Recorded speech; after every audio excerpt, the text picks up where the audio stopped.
Hola, capitán humano. Volví. Vamos a hablar de fútbol. Fútbol en la época del capitalismo tardío. ¿Qué opinan? Vamos a hablar de soccer in the late stage capitalism. Roxana, amiga, ¿cómo estás? Saludo a ti y a tus haters. ¿Cómo están? Qué rápido se conectaron. Perdón que estoy haciendo dos el mismo día, pero la verdad es que digo, el Simón es de siempre los lunes y quería hablar de este temita del fútbol que está calientito, está interesante. ¿Qué tanto ustedes son futboleros o le entienden el fútbol como para ver de lo que voy a hablar y no saber a perder?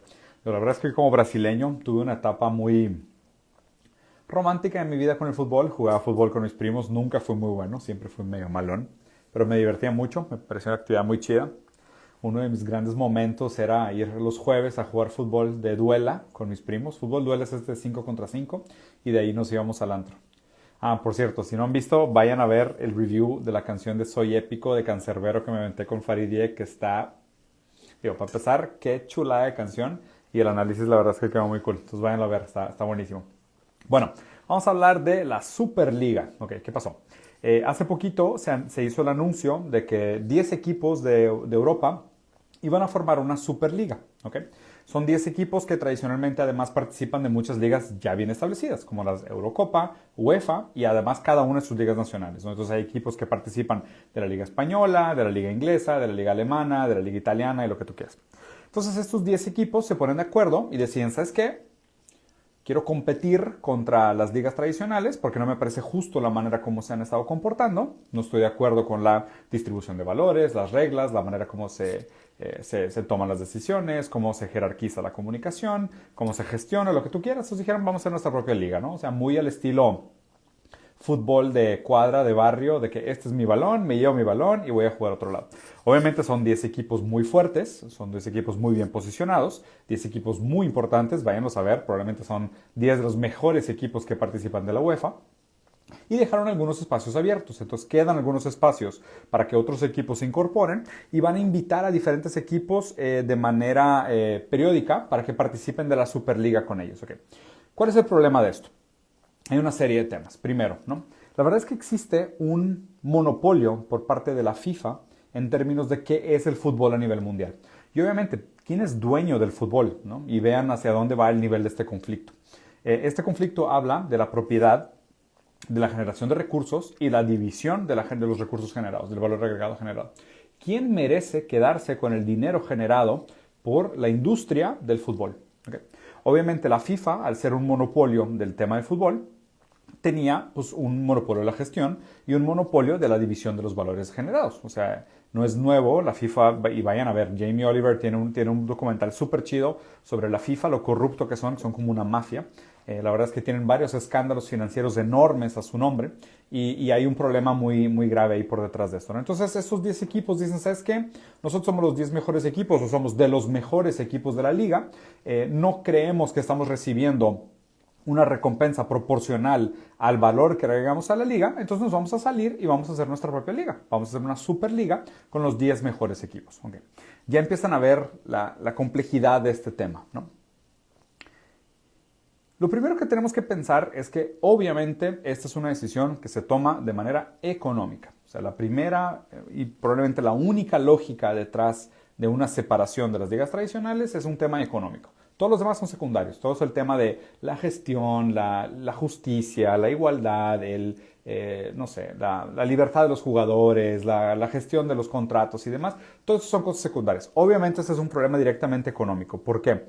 Porque la pandemia fue un año muy difícil para los deportes, o sea, sobre todo para los deportes de espectáculo, que dependían mucho de que la gente pagara boletos, de que la gente fuera al estadio, de que la gente comprara playeras. Entonces, la verdad es que muchas ligas tuvieron una dificultad muy grande en sobrevivir de la pandemia. Muchos equipos, pues, no recibieron suficientes ingresos para pagar sus nóminas, ¿ok? Entonces, aquí lo que dijeron es, no, ¿sabes qué? Nosotros hacemos nuestra propia liga, nuestra superliga, nosotros decidimos cómo se hace, decidimos quién gana qué del dinero, los propios equipos son los dueños de la liga, son socios dueños de la liga y ellos gestionan la administración de los recursos sin tener que pagarle un fee de administración a la FIFA, a la UEFA, a todos los intermediarios y demás, ¿no? El primer tema que tienen que ver aquí es de que, para empezar, JP Morgan se metió. O sea, el banco JP Morgan se metió, le metió dinero, creció mucho el valor de las acciones, vieron que había un tema interesante y le metieron lana, ¿no? Entonces ya me suena interesante que un banco se haya interesado en hacer una inversión en este tipo de cosas. Lo segundo que me parece interesante aquí es pensar en esta idea de la división del dinero y la legitimidad o la propiedad sobre las reglas del fútbol. Es extraño pensar que la FIFA tenga algún tipo de propiedad sobre el fútbol en sí, siendo que, pues digo, ¿quién es dueño de las reglas del soccer? O sea, ¿quién puede organizar un torneo de fútbol? O sea, ¿por qué le tendrías que pedir permiso a FIFA para organizar un torneo de fútbol? ¿No? Entonces, empezaron con amenazas, entonces la UEFA dijo, ¿sabes qué? Si van a organizar entonces ustedes su liga, entonces no los voy a dejar jugar los juegos de la UEFA, o no los voy a dejar jugar las finales de la Eurocopa. Y empezaron como a amenazarlos, como diciendo, bueno, si ustedes van a hacer su propia liga y van a canibalizar en el sentido económico, ¿no? Van a quitar patrocinadores, van a quitar potenciales viewers, van a quitar deals comerciales, pues entonces somos competencia, ya no somos amigos, ya no es la UEFA es una liga amiga de la Superliga, sino que van a competir directamente. O va a haber gente que va a decir, o voy a ver un juego de la UEFA, o voy a ver un juego de la Superliga. Y pues obviamente como en la Superliga ahorita están los mejores equipos, pues es más probable que vaya a haber un juego dentro de la Superliga. Ok. Esto es la manera como el capitalismo tiende al monopolio. Para el capitalismo, todo el mundo consume solo un tipo de producto, ¿okay? Entonces, por eso tienden a los monopolios naturales, o sea, porque es mucho más eficiente gestionar la producción de un solo producto que de varios productos. La decisión, la diferencia, hacen que sea ineficiente la gestión de recursos, ¿okay? Entonces, ¿qué pasó? Durante la pandemia hubo escasez de demanda, entonces muchos de los equipos de fútbol malos, pues no tuvieron cómo mantenerse en la liga o mantenerse vigentes. Entonces lo que sintieron todos los que participaban de estas ligas comunitarias, que dijeron de que, oye, es que nosotros como equipo buenos somos los que recaudamos la gran mayoría de la atención, entonces nosotros seríamos mucho más eficientes como liga que teniendo estos 40 equipos más o menos y algunos muy chafos participando de toda la dinámica, ¿no? Porque no hacemos una liga solo con los equipos más buenos. El problema es que, o sea, apliquen esa lógica hasta el final. O sea, el final de esa lógica es tenebroso. El final de esa lógica es como la política en Estados Unidos, 2 partidos. En lugar de que tengas 40 partidos hablando de una pluralidad de posturas, lo ideal para el fútbol es que se jugara el clásico Barcelona contra Real Madrid todos los fines de semana, todos los sábados. Porque es el juego más rentable, es cuando más gente lo ve, es cuando mejor ganas dinero contra el boletaje, es cuando más vende playeras, es cuando más vende cerveza dentro del estadio. Idealmente para el fútbol, todos los juegos serían un clásico Real Madrid contra Barcelona. ¿Entienden? Entonces, este es el movimiento que tiende a la Superliga. La Superliga simplemente nada más es que una tendencia natural del mercado al monopolio. Es decir, pues eliminamos las ineficiencias para que sea más eficiente la gestión de recursos, ¿no? Entonces, obviamente aquí ya empezaron con todas las comparaciones económicas de, le vamos a inyectar dinero al pico de la pirámide y así pues va a llegar hasta abajo, haciendo todas esas comparaciones de realmente nada más es que un movimiento puramente capitalista que arruina el deporte. De que son los ricos queriéndose hacer más ricos y dejar a los pobres más pobres, porque tal cual es, o sea, es como que ¿por qué el Real Madrid va a compartir algunos de sus ganancias con los equipos chafos de Europa? O sea, como diciendo, no, pues mejor nosotros hacemos nuestra propia liga y monopolizamos toda la dinámica de demanda por fútbol y nos quedamos con todo ese poder adquisitivo sin compartirlo con nada más. Ok, pero el problema ¿cuál es? Pues esto va en contra del espíritu del fútbol, ¿no? O sea, qué raro que el fútbol, siendo este juego tan democrático, donde, pues digo, es un juego inventado por el pueblo, es un juego de barrio, donde, pues digo, ¿qué les digo yo? Soy de Brasil, ¿no? O sea, y en Brasil se dice que los brasileños son buenos para el fútbol porque el fútbol no se aprende en la escuela, el fútbol se aprende en la calle. O sea, tú aprendes a jugar pegándole a una lata o a un coco o a una piedra o lo que sea y vas aprendiendo a jugar. No es un juego de las élites. Poco a poco el deporte formal se ha transformado en un juego de élites, ¿no? De hecho, hay una metáfora bien interesante de cómo se inventó de por qué el brasileño aprendió a jugar tan bien el fútbol, y es una historia que está vinculada a la historia del capoeira también.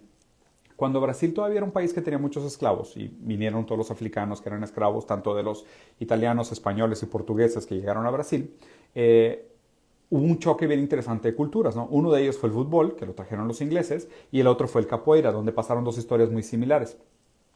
Cuando se jugaba fútbol de los dueños de los esclavos contra los esclavos, los dueños, los blancos, podían hacer foul, patear, golpear a los negros sin ningún problema. Pero si un negro golpeaba a un blanco, se marcaba una penalidad y se paraba el juego. Entonces los negros tuvieron que aprender a burlar y esquivar golpes para poder sobrevivir jugando fútbol. Y de ahí viene mucho de la cultura de por qué el juego en Europa tiende a ser un poco más duro, más rudo, más de contacto, más de golpe. Y el juego de fútbol latinoamericano tiende a ser mucho más de jinga, de juego de cuerpo, de esquiva, de finta, de evitar el contacto. Entonces, ya desde ahí hay una historia de cómo el fútbol pues, es un juego del pueblo, o sea, es un juego de los pobres, ¿no? Y fue poco a poco apropiado y absorbido por el mercado. Y ahora llega el colmo de la absorción económica del fútbol, donde nada más es que una lógica de negocios. Y se administra tal cual como un negocio, se administra como una empresa, buscando maximizar las ganancias y minimizar las pérdidas. El problema es que así es como se mata el espíritu del juego, ¿no? O sea, piénsenlo así. Vamos a suponer, tú le vas a un equipo, al Necaxa, de aquí de México, ¿no? Un equipo medio chafón, un equipo medio malo. Y tú le vas al equipo malo del fútbol. Y de repente te dices, ¿sabes qué? Es que los equipos malos no valen la pena porque son ineficientes económicamente de administrar. Hagamos puros equipos grandes, puros equipos buenos. Ahora necesito que abandones tu fanatismo por el Necaxa y que le vayas al América. Digo, le dices esto a cualquier fanático real del fútbol y te va a decir, estás loco, güey. O sea, ¿cómo voy a abandonar mi equipo? Porque es un fanatismo casi religioso para cambiarme a un equipo grande. Y el problema es que justo esa es la lógica que están imponiendo ahora. Okay. Hay un último tema que quería hablar sobre el fútbol que me parece interesante y creo que va vinculado a todo esto. Este movimiento anti-FIFA tiene una serie de años, o sea, no es un movimiento nuevo, ¿no? Digo, a mí me tocó la última Copa del Mundo cuando todavía estaba en Brasil y fue cuando yo me salí de Brasil en la Copa del Mundo. De hecho, a mí me tocó un momento muy raro porque estaba haciendo un proyecto con el gobierno de Brasil alrededor de la Copa del Mundo, de hecho, que fue un proyecto que tenía más que nada que ver con comida de calle, pero buscábamos como glorificar la cultura gastronómica de calle del pueblo, de barata, chafa de Brasil, y proyectarla de una manera más agradable hacia el mundo para mostrar que Brasil tenía algo bonito que mostrar, que no fuera solo prostitución, corrupción, drogas y, ¿sabes? Y todo lo malo que venía durante la Copa del Mundo. Lo que sí es que yo como me enteré de muchos de los adentros, de cómo funciona la administración de una copa en un país de tercer mundo, y lo platiqué con mucha gente de muchos escalones. Y la verdad es que ningún país de tercer mundo debería de administrar o operar una Copa del Mundo. O sea, raramente, y vayan a ver los históricos, no se recupera la inversión.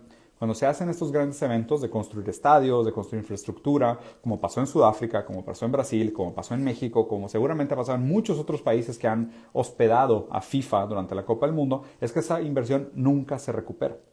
En Brasil, de hecho, muchos de los estadios quedaron pues, completamente abandonados. De hecho, hay una historia muy famosa del estadio de Brasilia. Brasilia es la capital de Brasil, la capital política de Brasil, que construyó un estadio para la Copa del Mundo que se usó un par de veces y después se abandonó. Y ahorita es un lugar donde tienen estacionados camiones abandonados. O sea, así acabó, ¿no? Y Brasil súper endeudado por la lana que le metió a la Copa y aparte hizo el ridículo contra Alemania, que fue uno de los partidos más dolorosos de la historia. Y vean ahora lo que está pasando con Qatar. ¿Cuántos cuántos miles de muertos han quedado en los cimientos de los estadios de Qatar? Vayan a ver, muchos jugadores inclusive están haciendo como actos subversivos de decir no vamos a jugar, no vamos a ir a la Copa, nos oponemos a la FIFA, no queremos participar porque saben que se están cometiendo atrocidades contra la humanidad en nombre del deporte. Y aquí lo raro de todo esto es que si te vas a la historia del fútbol, por ejemplo, en Brasil había el Santos, ¿no? Que es un equipo, de hecho el Corinthians también. El Corinthians, que es un equipo todavía más controversial de Brasil, que es un equipo muy de raza, muy de pueblo, muy de pobres, por decirlo en serio, que tiene obviamente tiene fanáticos de todo tipo, ¿no? Pero pues siempre un equipo como muy de popular, ¿no? Y es un equipo que tiene una afición muy fanática del Corinthians. Y el Corinthians en su momento tenía un movimiento político democrático. O sea, durante la época de la dictadura militar en Brasil, habían jugadores de Santos que hacían statements políticos, ¿ok? Y tenían un peso, porque obviamente al ser un espectáculo tan grande y tener una repercusión tan grande en el imaginario colectivo, pues también tienen una responsabilidad. El problema es que, ¿qué pasa hoy en día? O sea, ¿qué legitimidad tiene alguien como Messi, por ejemplo, para decir estoy en contra del trato inhumano de los trabajadores bangladeshíes en la construcción de los estadios de Qatar? O sea, Messi con sus 5 Ferraris, güey, con su sueldo de 3 dígitos de millones de dólares, va a decir que él está en contra de los bangladeshíes que murieron enterrados y de calor en los estadios de Qatar. O sea, ¿con qué legitimidad dices eso? Y ahora, con esta Superliga, se crea todavía una segregación mayor entre lo que ganan las estrellas que están dentro del campo, los dueños de los equipos, que son los capitalistas, los intermediarios, los dueños de la liga, que son otro tipo de capitalistas rentistas, versus todo el mundo que gira alrededor del universo del fútbol. O sea, y no solo los trabajadores, pero pues los consumidores también. O sea, el fútbol de haber sido como esta esperanza, esta narrativa romántica del Coliseo Romano, donde uno aspira a una narrativa del underdog, donde el malo le puede ganar al bueno en cualquier momento, y ahora no, es de que si eres un equipo malo, pues no estás invitado a la liga. Vamos a hacer una liga solo con los equipos más rentables. Estaría interesante un análisis económico de la tendencia a los monopolios naturales a partir del fútbol, por si a algún economista le interesa hacer el estudio, porque no hay una intervención directa del Estado, ¿no? O sea, creo que todo se gestiona de manera privada. O sea, no hay un Estado gestor tal cual. Y no puedes considerar la FIFA como un Estado gestor, porque la FIFA también es una institución privada. Entonces es una empresa que gestiona, pero que tiende hacia los monopolios naturales. Creo que hay algo interesante. ¿Ven, amigo? El problema del capitalismo no es tanto el hecho de, el dinero y la expropiación, sino que el capitalismo le quita el chiste a todo. El capitalismo le quita el chiste a todo eventualmente. Le quita la gracia a todo lo que hacemos, absorbe todo y hace que absolutamente la única lógica aceptable es la lógica de la ganancia. Ya ven por qué la derecha no coge, porque la derecha no tiene vida sexual, porque no existe ningún acto para la derecha que no sea un acto utilitario. Aún las relaciones sociales, amorosas, lúdicas y de entretenimiento solo funcionan bajo la lógica de la ganancia. Por eso la gente de derecha, los individualistas, todos estos incels y cucks libertarios son pésimos amantes. Porque solo operan bajo la lógica utilitaria. Pero bueno, los dejo por aquí. Bonito día. Yo me voy a Guadalajara esta semana porque tengo trabajo allá y los veo pronto, supongo.